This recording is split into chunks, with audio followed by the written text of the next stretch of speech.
So you can see that there was only one trade and it was successful and it gave a return of 3.6%. So let's check how it looks. You probably heard that history repeats itself, and it's especially true in trading. Well, today I had a great example of it. Using my journal, I will show you one trade that presented itself today, and then the exact same trade which happened 2 months ago. So let's start.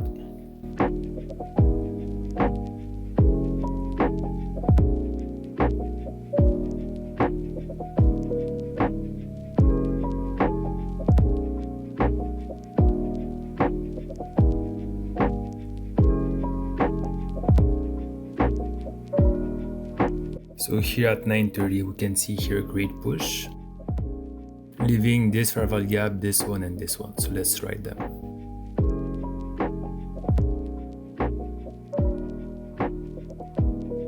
And we took out the liquidity that was right there. I would consider there was some liquidity below this level.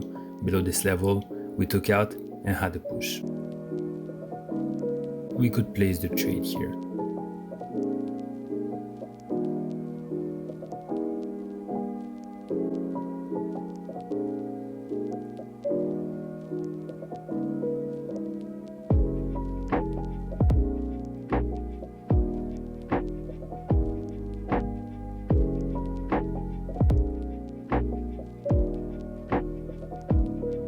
Okay, well, since we took out today's high, which was at 1 a.m., I would consider that the liquidity would be taken, so I would remove this one. Because once the liquidity is taken, there's nothing stopping it from going down. But let's see the reaction after taking today's high.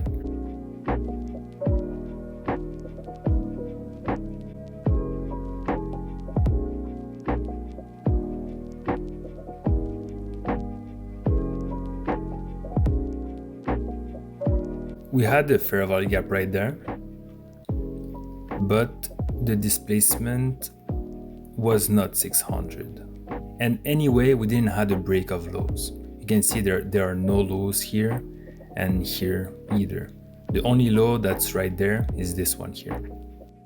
But now that we created this one, maybe we can break it, come back, and then continue that. There you go. So maybe we can take the second leg. So we have the displacement and we have multiples fair value gap. Very small here. I would not consider this one as a great entry because it's too small.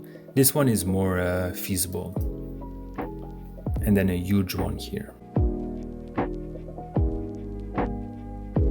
So since we're past 9:55, let's just put the trade.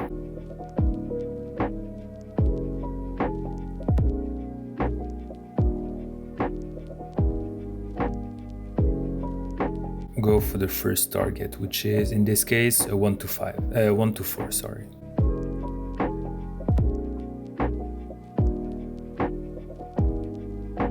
Well, since we took out, okay, no, we didn't take out today's low yet. Okay, but we took some liquidity here, so it would be understandable to remove this entry, but since it's not a meaningful level like today's high, which we can see on the 5 minutes or on the 15 minutes like this one, but I would cancel the trade if we took out this level right there.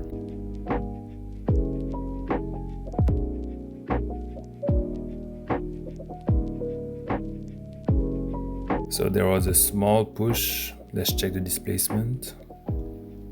Not 600, but you can see here the small fair value gap.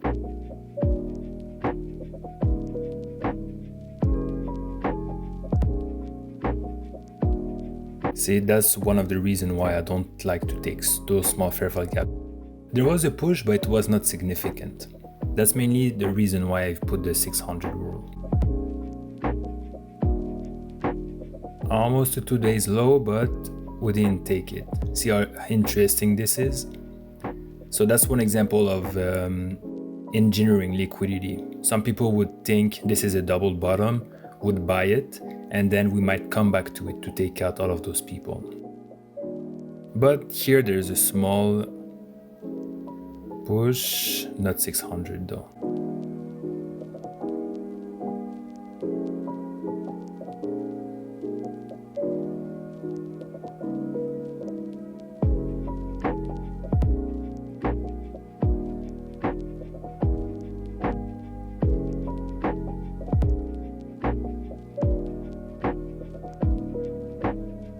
now we have the 600 leaving this fair value gap. But if you followed me on my community tab, where I write every day what happened during the day, if I took a trade, some setups, you can subscribe and then turn on your notifications to be able to see when I'm posting in the community tab. I didn't take this trade. Even though there's a rule of the 600, it's there. We had some liquidity taken right here and those levels. But because we had a strange double bottom here on today's low, that we didn't take it. Also, you can see that this messy push is not as clean as this one. You can see here it was going back and forth, and then we had this strange push. I didn't want to take it, and anyway the execution will be after 11. Even though I do have sometimes executions after 11 if the setup is created before 11, I don't like to take it. I would prefer having it before 11, so I would not take this one here.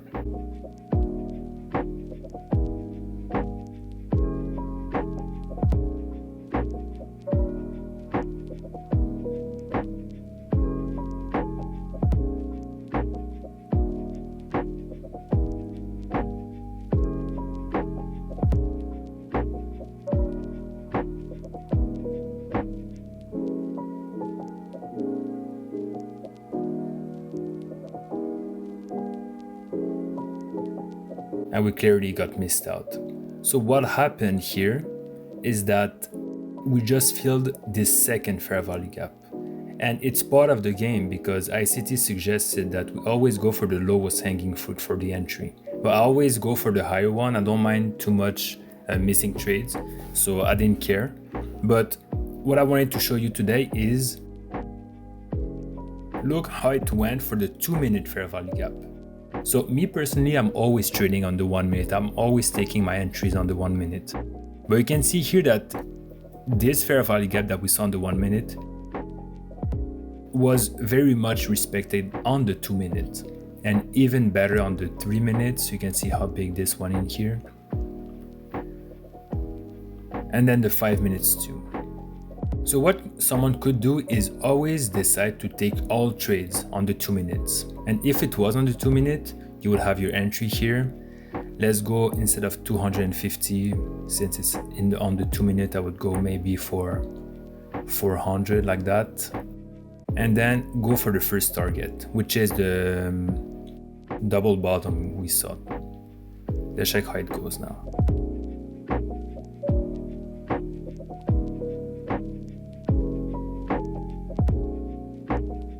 There you go, for 3.3%. See again how the market, the algorithm engineered a double bottom to then take it out.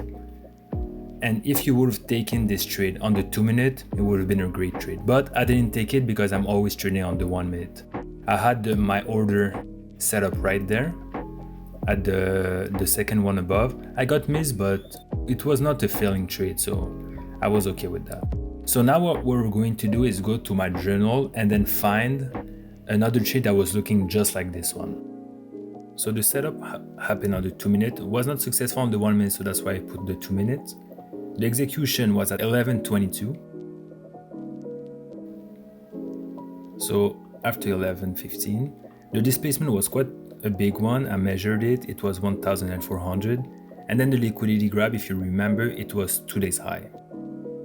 So you can see that there was only one trade and it was successful and it gave a return of 3.6%. So let's check how it looks. And it's this one on July 29th. Look how amazing this is. Just like today's trade, this one only filled the 1 minute above, the 1 minute fair value gap above, and never reached the smaller one. And if you go on the 2 minute, you can see how successful this one was.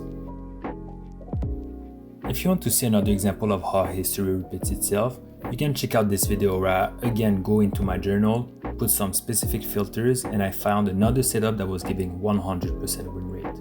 And this was on multiple trades.